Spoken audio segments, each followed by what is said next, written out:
All right, we're recording. Here we are Yes. today with my good friend Aryash, coming from India, person I met here in Bangkok, and we will be talking about how life in India is, your journey as a content creator, and we will discuss some insights into faceless content creation, which is what you do. But first of all, how are you, Aryash? How is everything going? I'm doing good, man. Thank you for asking. Hope you're good as well. So, completely focused on fitness right now and reading a few Amazing. books, focusing on myself, and took a Hmm. bit break from traveling because it was getting Yeah, very enjoyable. And it's time to, I think, put in the grind for a few months, and then we are back on the road again. exactly. Where are you now? I'm in Kolhapur, Maharashtra, state in Okay. India, and it's a very small town.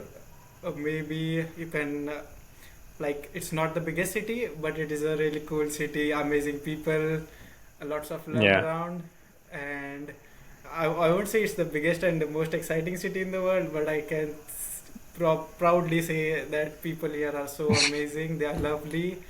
They care about you a lot, and Yeah, overall, a great city. that's amazing.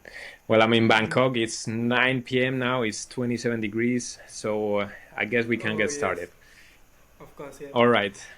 So yeah, first I wanted to talk about India because it's a country I don't know much about. You're the Hmm. first guest coming from India and one of my few Indian friends. So first of all, what is your city and what is your hometown? And can you tell me a bit about it? Yes, of course. So, my hometown is called Kolhapur. It's Hmm. very close to Goa, about a 4 hour drive from Goa, Okay. and it comes under the Maharashtra state where, like, Mumbai is very close to me as well. Hmm. So I'm exactly in the middle where I have very much Okay. accessible to, like, the most popular places. And Hmm. to be honest, the city is totally dependent on, like, the industrial kind of things, and not a lot of tourism or fancy things which you could enjoy. Very Hmm. hardworking, down to earth, and it's like a cave life, working on yourself. You go straight to the gym, and Yeah. not a lot of exciting things to do, but yeah, people are good, everything, like, loving people, and I think that's the biggest plus point of the city. Very affordable Hmm. and very nice in general. Yeah, I need to drop by one time. Of Um, course, yeah. yeah. What can you tell me about growing up in India? How is it like for you as a person who grew up in India? What can you tell me about that? Yes, growing in India is like, I think, depends on what the context is. But for me, I grew up Hmm. in a well-to-do family. Okay. To give you some context, I grew up fatherless. My mom raised me, and she didn't Hmm. let me, like, fall short of anything. She provided me everything that I could. I went to a good convent school, which is like one of the few English medium schools here that teaches English, and not a lot of people. I mean, I Yeah. come from a city which is not that much developed, and it is among the third tier cities. Like, there are tiers in the city. So the city I live in is third tier, Hmm. so not a lot of English schools, very few. And luckily, I got the best school in the city, and I think that was a good starting point for me in terms of, understanding how the world works, or maybe getting education, because getting education is a big thing. People see Yeah. India as the third world country, yes, but I think there is we are still developing, and education is getting big. I mean, in terms of, like, if you go to the outskirts, you will find educated Hmm. people, but English is rarely spoken, and not a lot of people understand. There are still places of poverty in here, and luckily, I didn't grow up in one of those, poverty type states. I grew up in a well-to-do state, so yes. So growing up, it was pretty much I got everything that I needed, and Hmm. found a good platform for me. and since then I've been doing well with whatever I have, and I think I'm going on the right track to being something in life, and hopefully uh, make the city big and the name stand out. Yeah, that's amazing. That's a great goal. And you mentioned that you grew up fatherless. So it comes to my mind, family traditions and family values. I know they Hmm. are very important in India. Yes, of course, And yes. is this something that is very highlighted in the country's culture? Is family really rooted in the culture? Yes, of course. I mean, family values, rituals are like the core heart, you can say, which India represents, Hmm. because those are like the sacred things which are to us. I mean, no matter what you do, you put your family first, your religion first, your ethics and beliefs Hmm. first, and we are very much rooted to those kind of traditions. We will put aside our luxuries and wants and needs, but we will prioritize those things at first. I mean, it's a big thing, family, and as I mentioned, all the other things, and it is a vital part of how the country works. Even if you like consider the economical state and the other things about the country, like how the country Hmm. makes money and how it provides value to the rest of the world. If we consider those parts, I think ethics, family culture, staying rooted, respecting others is like one of the big things that come into play. Oh, that's amazing. Yeah, that's exactly what I thought. And Mhm. also, one interesting question that I had is I've never been to India, but Mhm. I heard a lot of things from India, both good and bad. So, Of course, yeah. what do you think is some misconception that people have about India, or something that people think about India that is not really true? So first thing I would like to bring to notice is a lot of people have been seeing those clips of people, eating from like floor and eating junk food, Yeah. which is, made up of a lot of unhygienic things. Let me Yeah. explain to you. Those most of those clips are from Bangladesh, and they are just labeled as Indian clips. Okay. But true, to be honest, there are some places in India which do serve food like that. As I talked to you Hmm. about the some places that are not yet developed in India. I was talking about it earlier in the podcast. So there are a few places in India. I mean the outskirts part where people literally don't have food. I mean, the first priority of Hmm. people is to get food, shelter, and clothing, right?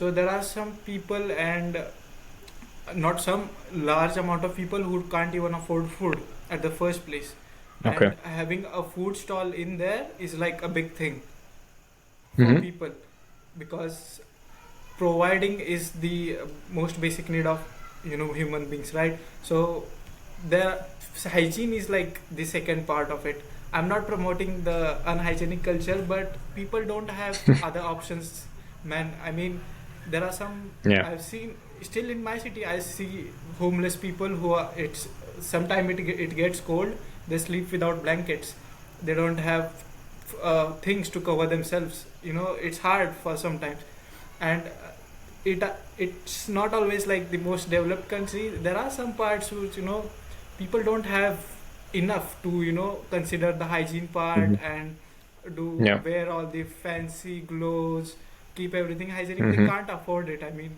food is the basic need, and that's what they provide, and they barely make any money out of it. They're just doing it for the survival kind of things. But in the same way, if you come to the more advanced area, developed area, you will find a pretty good, fancy restaurants, hygienic things as you wish. But to be taken into context, India is a very, very big country. I think it is the second or the third largest country, and Hmm. geography plays a huge part. If you go up north, in the central parts, in like a month or so, it will be so hot, it will be boiling, man. I'm planning to. I'm thinking of going to Russia in the coming summer India, because Indian summers are so hot. I can't Yeah. even tell you, man. They are very hot. it's like winter for Europeans. For us, it's summer. We try to run away Yeah, in yeah, the summers. So yeah. Similar imagine to like, Southeast Asia, I guess. yes, exactly. So those kind of area people don't have much. I mean, apart from basic needs, and that's where those hygienic, unhygienic things come into play. And I mean, it's just livelihood of people, and not a lot of things going on. Hmm. But yes, we are improving on it. Yeah, I guess that there are a lot of social differences, but that's Hmm.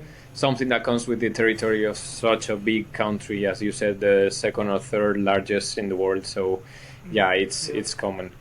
And I know that it's developing a lot lately. It's one of the emerging markets in the world, and it's becoming more and more digital. So, how do you think the digital culture is changing people, is changing the society in India? Because I guess that the coming trends with the social media, with smartphones, with IT in general, has a huge impact in a country like India. Yes. So there's one. Are you aware of like the Ambani group, which is like the biggest business group out of India? I think he's like the third No, or never fourth heard. richest person. Yes, so he's like the third or fourth richest person in the world, I guess. And he's Hmm. from India. And as you know, India is one of the biggest markets in the world, give or take, Hmm. because we export a lot of food materials like the goods, wheat, sugar, and those kind of things. So he's an entrepreneur. Okay, so what he did was in around 2015 or 2017, I guess, he launched a digital company which is called Geo, and he started providing free internet, free mobile phones, and SIM cards to every Indian citizen. Can you believe Wow. that? Like free internet. At first, Yeah. when I was very young, about 10 or 12, I used to pay around half a dollar, which is like 30-40 rupees, Indian rupees, and Hmm. it was like a fortune of money. I would save that in a month and then pay for Yeah. 1 GB of internet and maybe download some games and do other things. And Yeah. internet was so expensive, but that entrepreneur knew what the potential was of internet and how education will uh, prosper once he brings internet to the country, and that's what's happened. Hmm. In 2015 he made internet free, prices went down, and technology boomed like crazy. You might also be Hmm. aware there are many software engineers and people in software from India, Hmm. developers and those backend kind of things. So yes, software is very much blooming in India right now, and I am personally Hmm. thinking of, as I told you about my idea about the app, which I'd keep it between us, and those kind Yeah. of things. It will get a lot of digital, and it is already everyone in India has phones, access to internet, and even if the payment gateways, people just carry their phones and Yeah. scan and pay everywhere. I mean, it's crazy to think how fast times have changed, and in 7 years, I think the things have changed, because 7 or 8 years ago internet Hmm. was very expensive and very few people had access to internet and mobiles, and Yeah. but the Ambani group has completely changed it, and now it's entering its all-time high. So yeah, that's it. I mean, it's very blooming in India. Even if so even if normal people like us come take like foreign Hmm. ideas, like let's say Grab or Bolt, even if you try take that idea and bring it to India, I'm sure in 5 years you will be the owner of the app, and those kind of invention. I Yeah. mean, to be honest, it's not an invention. You are just supplying the demand, because what you saw there will work here as people need it. But it is, I think, the golden age of uh, whoever makes them first here in India, and whoever tries those softwares and apps and those kind of things in India, he will make a lot of money, and maybe be successful. Yeah. So it's an emerging market, and there's everything to be done. So, as you said, Hmm. it's a very good opportunity. It's an open market Yes, for bringing ideas that exist in foreign countries into true. India and develop them. All right. Man, we And don't have like apps like Airbnb or mhm. maybe Tinder. Not so much people use it, but it still exists. And like Grab and Bolt. We don't have that. We just have food delivery kind of apps. Hmm. Those like which we use Grab in, for example, in Thailand, but they are making a shit ton of money. Like the founder of these apps, the food delivery apps, they have already become like billionaires in India, and it's Hmm. very the right time to get into software kind of things when it comes to India, because everyone has access into internet now, and it's still the early days. Yeah, but it's visible that there is a development in economy and in society, and with this, more and more Indians start traveling the world, start visiting other countries, and that brings us to my next topic because we met in Bangkok. You were Yeah. traveling, I think for the first time abroad. Correct me if I'm wrong, Yes, of and course, yes. you decided to come to the chaotic city of Bangkok. So what did you see in Bangkok that made you wanna come here? So I've been, in the entrepreneurship or online businesses kind of things for a lot of time now, and Yeah.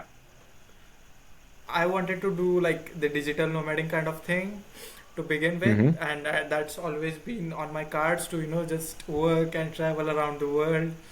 And Yeah. so that's what brought me to Bangkok. So first of all, I looked at what are the possible places I could go.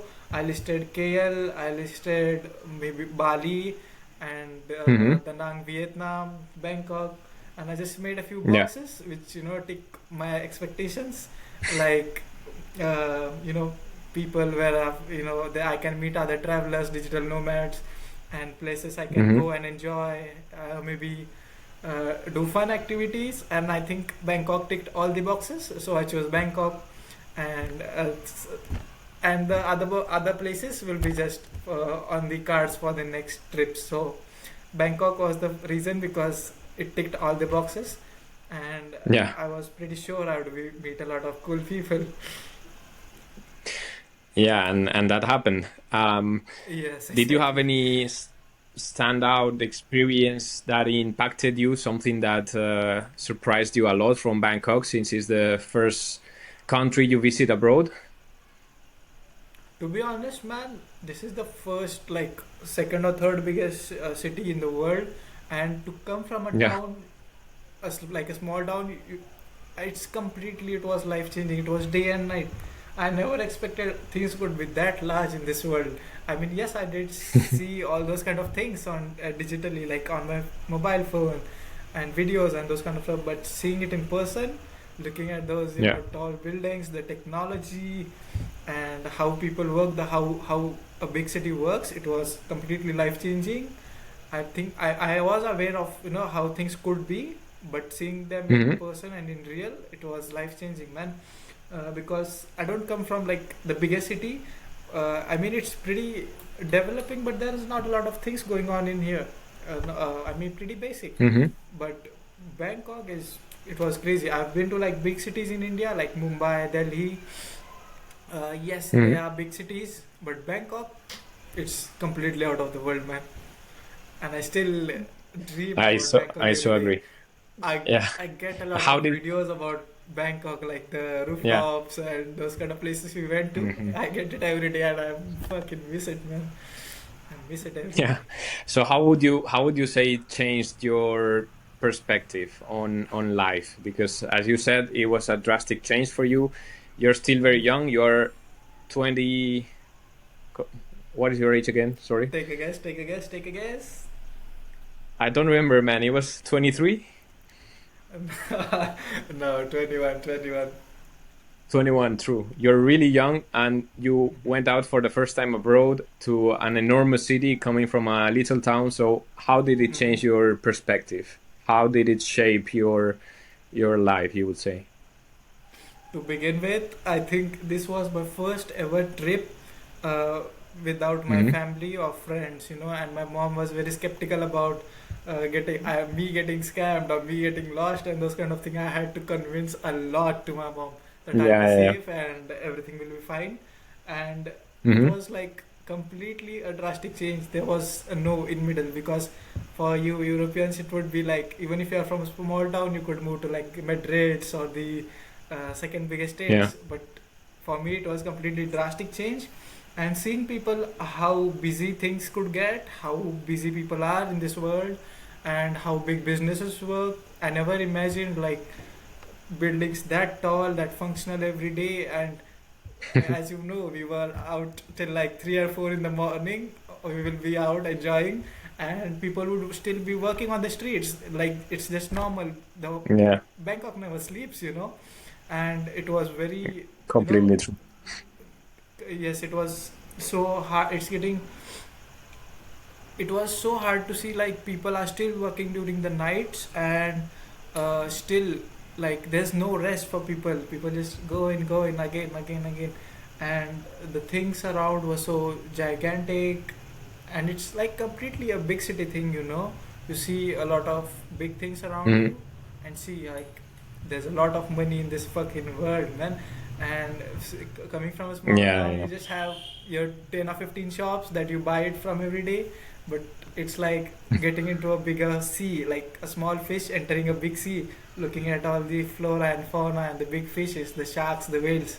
So it was pretty much that experience for me. Yeah, yeah, yeah. I can totally feel you, honestly. It's so true. It's the city that never sleeps. And would you highlight any differences between India and Thailand? Because I guess even if there are countries that are not so far from each other, they don't share much of culture in common. So I'm sure you notice many differences. To be honest, cultural differences are very same. And even like the spiritual, like if we are talking gods, there are Hmm. the gods that are praised in Thailand are praised here. I used to go to the temples in Okay. Thailand, and it was completely like I'm still, visiting I'm still praising the same Lord gods. So culture, if we are talking spiritual and cultural, it is pretty much the same, because the same, we are not far away. Hmm. We are like 4 hours flight away from me. So it was pretty much not that of a big change in terms of cultural and spiritual, because as you might know, Thai people are so good. Same, you will find it in Hmm. India. People will greet you, respect you, and treat you very well in here. So cultural differences, not a big change. But looking at the other things like modernization, business, and politics, economics, then that was a drastic change. Apart from that, culture was pretty much the same. Uh, but I Okay. would say food was a bit different. Too much spicy, as you Yeah, know, the food. Yeah. problem I had. Yeah, but Indian food is very spicy too. Which one would you say is spicier? Because they're pretty spicy for me, both of them. No, I think Indian food is in the middle, perfect place, Yeah. and Thai food is like completely chili. I mean, Yeah, it's I'm sure fire. they have a lot of chili farms in there. They use chili Yeah, yeah, like yeah. everywhere. In India, you'll It find is. Indian food. You will find a lot of variety. Depends on what you eat, but I think it's pretty in the middle level. But Thai food is extremely spicy. Even if you tell the people Mm, that don't make it spicy, you'll still end up, totally. burning Yeah, your yeah, I mouth. agree. Yes. And talking more about you, Aryash, you work as a faceless content creator, which is Mm-hmm. something that is not very well known. So, how would you describe what faceless content creation is? How would you explain to someone that never heard of that? Okay, so faceless content is like, you have pretty much on YouTube seen a lot of documentaries, maybe explainer kind of videos, or maybe peop- uh, videos that don't have a personality on them. Like there's not a Hmm. person speaking to you, or maybe there's you know a human element to it, but it is a video that you watch, like a documentary which is edited, or maybe uh, the skills video that you watch on football skills videos, and Hmm. videos in general that don't have a personality. Like we see Mr. Beast has a personality. If we Yeah. see Mangadzi and those kind of people, there is a personality. Like they are the creators, they are in the video and they speak about it. But faceless kind of things, they are, made in a perspective of making money from them. So for me, Mm-hmm. what I would do is I would go into, let's say, a niche or a topic and find like video ideas about it. So let's say the niche is football, okay, and I will look for video ideas like Real Madrid best goals or maybe Barcelona FC best goals and those kind of compilations. And what I will do is Mm-hmm. I will gather clips, I will gather moments of the best goals and the best things or the top 10 kind of things, and I will Mm-hmm. hire a team, and one of the person will write a script, one of the person will be on the voiceovers, and one of the person will be in the editing kind of things. And what I will do is I will manage everything, I will pay for whatever the price of the production cost is, and I will post it on Mm-hmm. YouTube or Snapchat or whatever the platform is. Mostly it's YouTube or 90% of the time. But for me, I also Okay. did Snapchat, which was kind of a private only, invite only kind of thing. I got lucky to it, Mm-hmm. and I will talk more about it later on the line. So basically, once you make a video out of it, you post it on YouTube, and it starts getting views. Eventually it will get the channel, if you do well, Mm-hmm. it will get monetized, meaning you could get paid from posting those videos. And let's say the video costs you $100 to make, but in reality over like the next 3 months or 4 months, the video will make you like 600 $700 or even more, depends. Mm-hmm. Or it could flop and make like $20 $30. So whatever the Yeah. difference happens, it's yours, profit or loss. So basically I did that for like, still do it for like 4.5 years, because I was growing up, I was a big football fan. And Mm-hmm. I used to make those kind of skill videos of footballers that you see on YouTube. I Mm-hmm. began with that, and later I transitioned into more uh, valuable content where there would be voiceover kind of thing, and there would be a storyline to it. But initially I just started with the compilations of like only compiling things, and later on I started adding more elements. Mm-hmm. And people make bank out of it, bro. I mean, it's a big kind of business thing. I don't Mm. understand, like, people say they don't know, but a lot of people are doing it with doing that kind of business. I've seen people make like 200 300k a month out of it. I'm talking USD, and the Wow. profit margins are insane. uh, Yeah. Personally, I worked on like 3 to 4x of my money. I mean, if I put 100, I Mm-hmm. would make 200 or 300. But Mm-hmm. I've seen people work on like 10x's, 15x's. And as you go into the bigger numbers, and let's say you have a larger team, more quality team, it could, but the basic line is 95% plus profit margins minimum, I'm saying. But to Yeah. succeed it, you'll have to put your mind to it, because I've seen a lot of people try it. Barely people will get success, because the competition is very huge in this business model, because you Mm-hmm. don't need a lot of, like, the barrier to entry is very low. Everyone can create a YouTube channel, so that's why it's very easy. Mm-hmm. So Yeah. I was early in those days and kind of began very quickly. So that helped me gain some success and knowledge over time. Then I transitioned into And Snapchat, which is kind of invite uh-huh. only. Only selective people are allowed to post on that. I mean, there's a section where people can see stories, and there after underneath you will see videos of explainer kind of things, or maybe, I mean, it's pretty brain rot kind of things. People just watch it just to pass time, but they get a lot Yeah. of views. Like, we are talking million views, 2 million views, 3 million views. It's crazy. Wow, that's amazing. I wanted to ask you a bit about the financials. So I get how you make money. You make money by accumulating views, but Mm-hmm. I, as you mentioned, there's a lot of competition, and the barrier of entry is really low, so everyone can do it. So I guess you need to stand out somehow. Is there any way you promote your content, or how do you get more views than others? I mean, there's no specific like trick kind of thing. I mean, Mm-hmm. if you stick to the basics, like, good content will get rewarded, even if, like, Yep.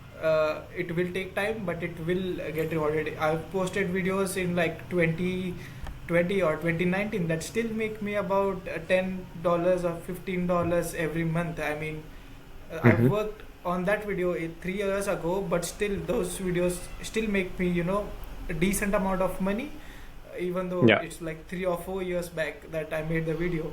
So first of all, you need patience with it, around 3 to 6 months to learn everything, how videos get views, attention Mm-hmm. spans of people are decreasing, how to entertain someone, how to write storylines, how to hook the viewers into watching something, and basically storytelling is the most important thing, because if the video is very boring to watch, or it's not Yeah. properly structured according to the points, then it will people will not watch it, and Mm-hmm. if people don't watch it, it will not get views.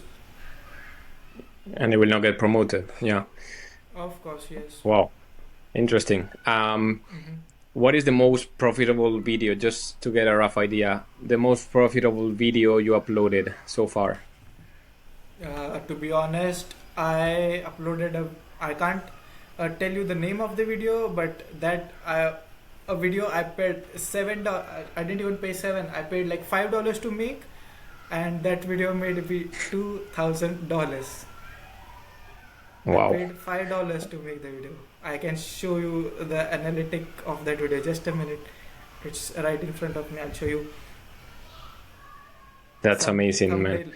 A thumbnail picture would be amazing for that video, for this Yeah. podcast video. Just a minute. No worries.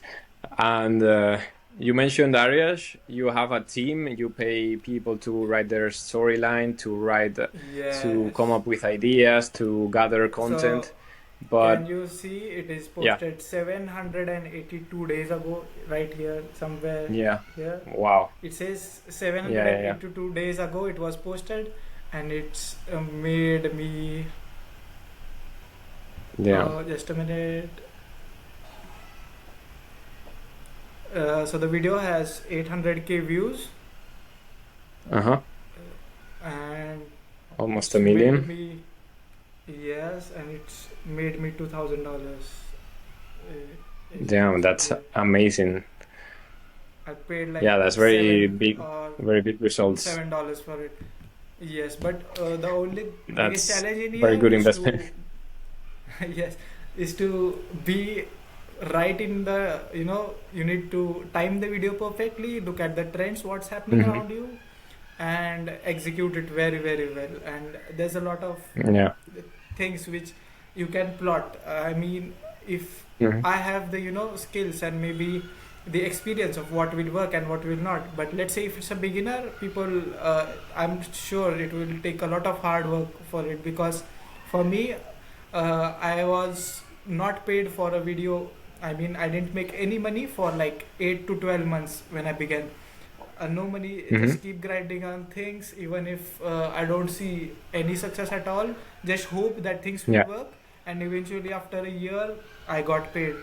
And like in the first year, I got rejected 3 times for monetizing the channel, because there are policies you need to follow, and every time I applied, the policies were not getting accepted.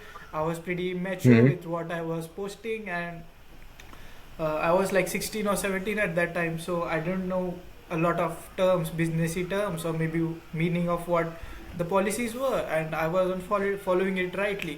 So Yeah. got rejected like 3 times, and but did Hmm. I don't know what, but I just kept going. I just kept going, and eventually for the fourth time, I got accepted, and ever since then, I just keep it improving, and just things are going pretty well. Yeah. That's amazing. Yeah, as any kind of entrepreneurship, it requires consistency. Totally. Absolutely. And I wanted to ask you one last thing. You mentioned you have a team. You have Mm-hmm. people writing the script, people editing the content, and so on. But did you start already like this, or you started on your own? How did you scale that? Started on my own. I mean, every Yeah. person, if you ask in this community of the faceless community, no one started with a team. I mean, Hmm.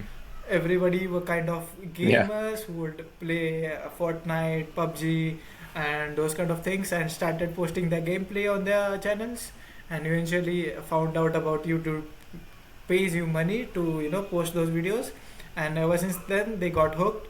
And to begin with, nor did I start with a team. I barely had a mobile phone that was functioning. So like I had the most shittiest phone ever you will imagine, and it would Yeah.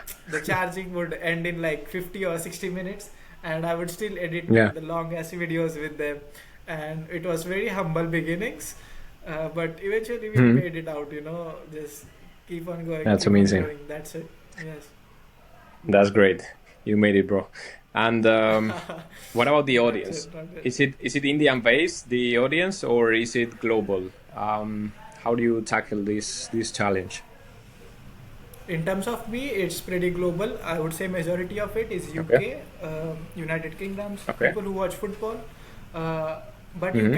it is in your control. Let's say if you are making videos only for the US audience, like speaking of topics Hmm. in the United States, like the political state of US, or maybe about some cafe or restaurant in the US, then only people in the Hmm. United States will watch it. Let's say you talk about like let's say Bangkok.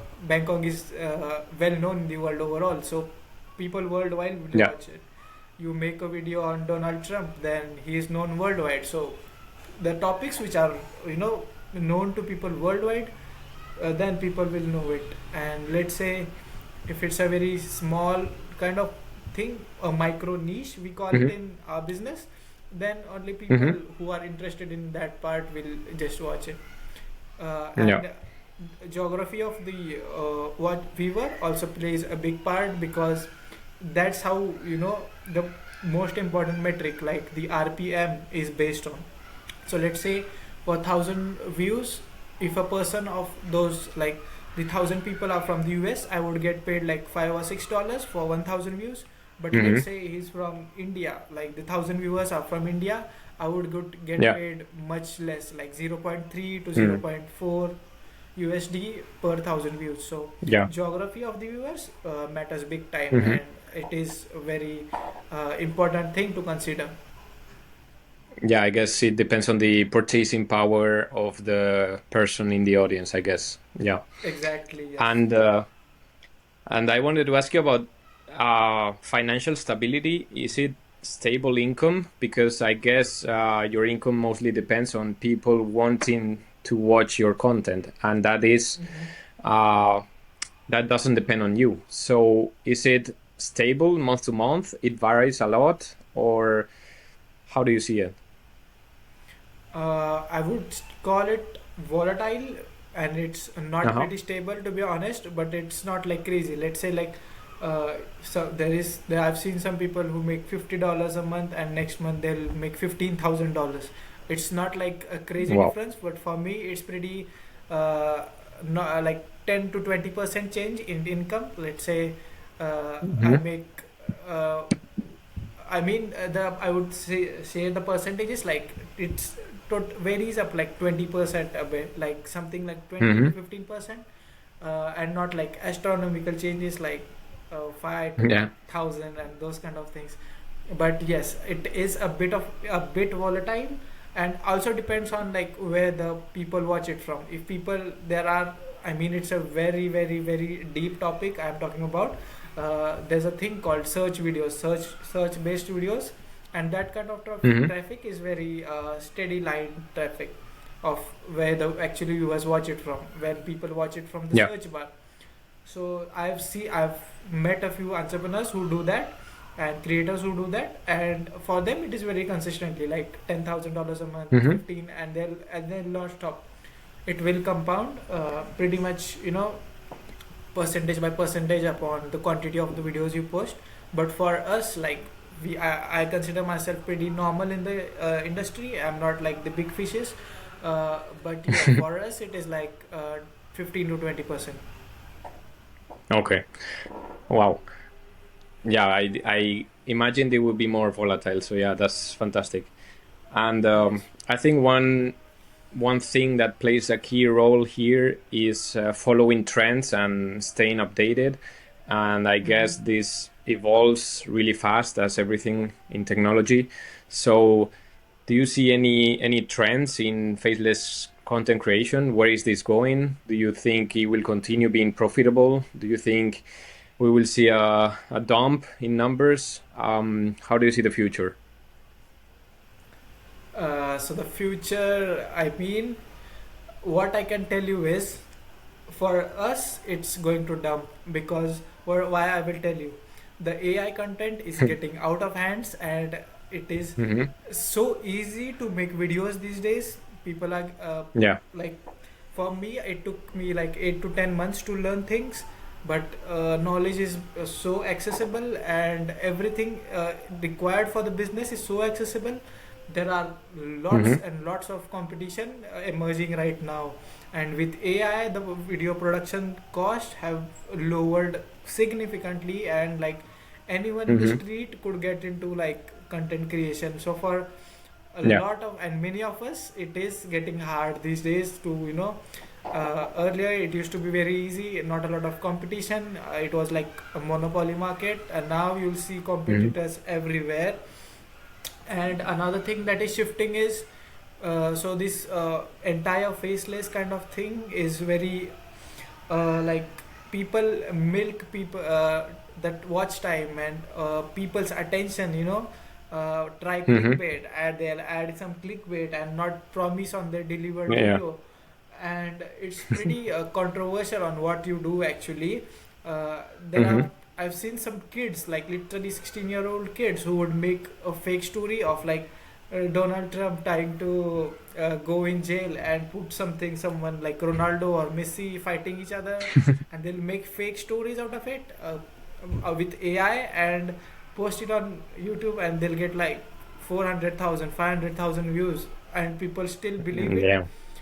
and they'll make like 1,500, $2,000 from it, and it's crazy. It's still working, and those I'm sure it will not work for a long amount of time. YouTube will get rid of those Hmm. people, and YouTube is getting very strict when it comes to synthetic content and altered content, AI content, and Hmm. content that is not valuable to people.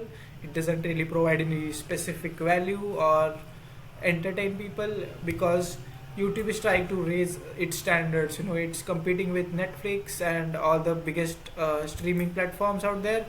And yes, YouTube is, if not the most profitable streaming platform on the internet, but it wants to maintain a level. It still has competition from Netflix and those Hmm. kind of big competitors. They want to Yeah. stay in the game as well. So they're trying to get rid of the low effort content, or maybe uh, risky content where nudity and those kind of things, or maybe Mm. clickbait where they'll show like a big snake in a house or something like that. So yes, YouTube is trying to get out of it, and it will restrict a lot of new users trying to come on it. And in terms of that, yes, it is getting very hard for us.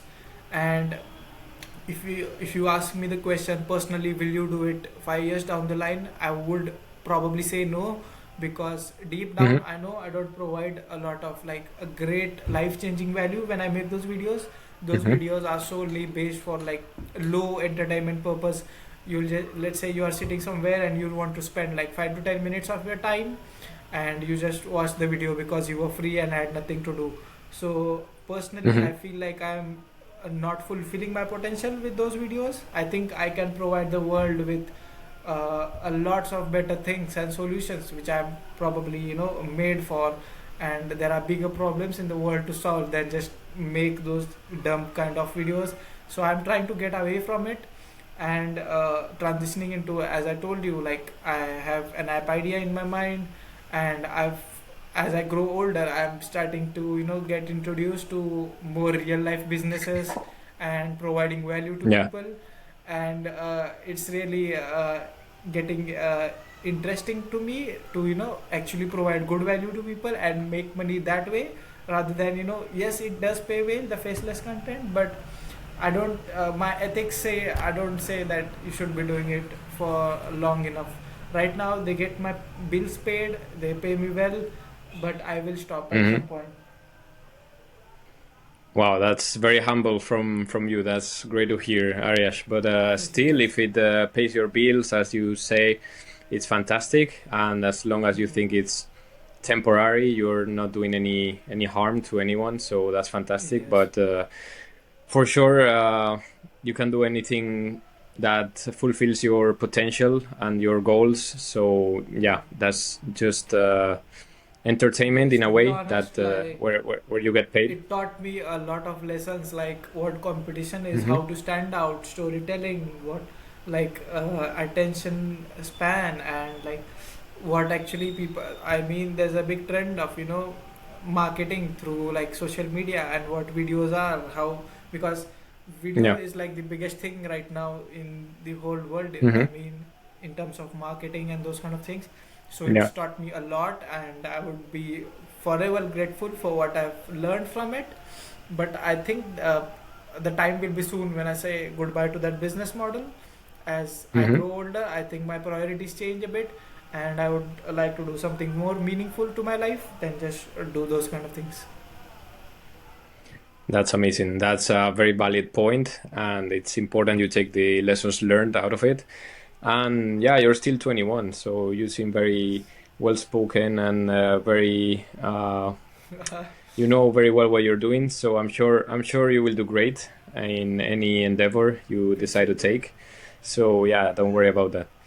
And just to finish, Aryash, we were talking about future, about content creation and where the industry is going towards. But speaking more about yourself, you're, I think you're the youngest guest I had so far. So I Is it? cannot ask you where you see yourself when you're 30 because it's too far away from you. But where do you see No, I don't yourself say it. I don't in say it. 5 years? What would you like to achieve in the coming 4 6 years? So, I mean, in your early 20s, It's a that's tricky like the one. biggest question you have, what are you Yeah, going to do with your life? And we still don't have it figured it out. To be yeah. honest, everyone has like principles and core values. And since like Mm-hmm.